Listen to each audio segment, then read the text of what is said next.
Assalamualaikum warahmatullahi wabarakatuh. Pada kesempatan kali ini kita akan mempelajari sistem pernapasan. Untuk itu, perkenalkan diri saya terlebih dahulu. Nama saya Irma Lutfiani, NIM 2108106110 dari kelas Tadris Biologi 6C.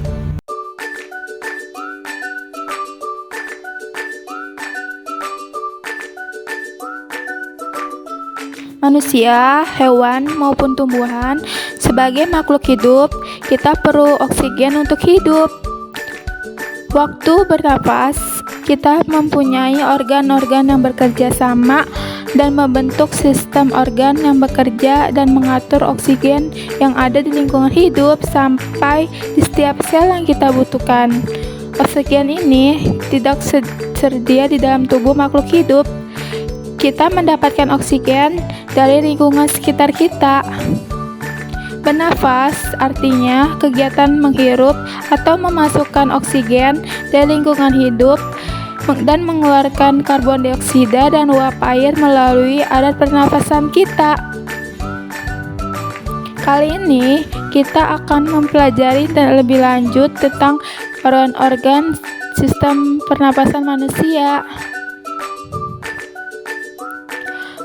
Kalian ada yang tahu nggak organ apa saja alat pernapasan terdiri atas hidung, pangkat tenggorok atau laring, batang tenggorok atau trakea, cabang batang tenggorok atau bronkus, dan paru-paru. Nah, melalui lubang hidung, udara akan dapat jalan keluar dan masuk ke dalam tubuh kita. Tapi selain itu, udara akan keluar masuk dari mulut loh.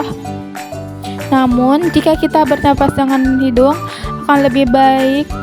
Tunti dan selambat rambut halus. Selambat rambut halus ini berfungsi untuk menyaring udara yang menanggung debu, kotoran, dan kuman penyakit. Nah, benar sekali, karena selaput lendir berfungsi untuk mengatur suhu udara yang akan masuk ke dalam paru-paru dan mengatur kelembapan udara agar sesuai dengan kelembapan tubuh. Hidung juga jalur yang langsung terhubung dengan alat berikutnya, yaitu tenggorokan. Tenggorokan merupakan alat pernapasan manusia yang kedua. Pada tenggorokan terdapat laring atau pangkat tenggorok, batang tenggorok atau trakea. Pada bagian dalam hidung, dinding tenggorok, terdapat selaput lendir dan rambut-rambut halus yang selalu bergetar yang berfungsi untuk melayani benda-benda asing yang akan masuk ke paru-paru. Pernahkah kalian tersedak? Kamu pernah nggak?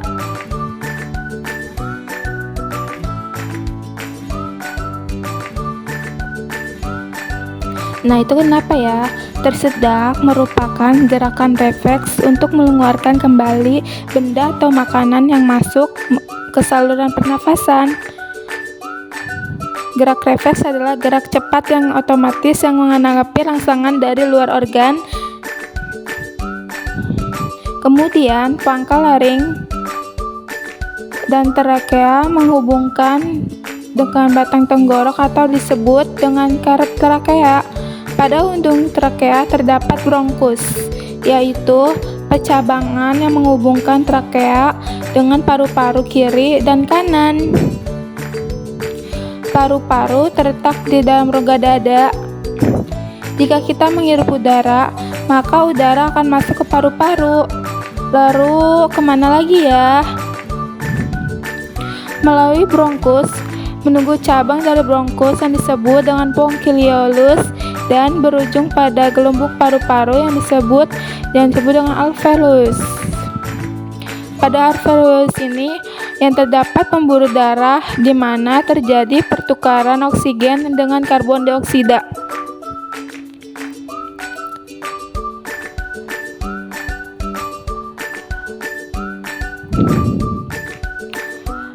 Nah, tahukah sistem pernapasan kita terdiri atas dua kan, yaitu sistem pernapasan dada yang kita lakukan dan sistem pernapasan perut. Nah, gimana itu? Apa perbedaannya?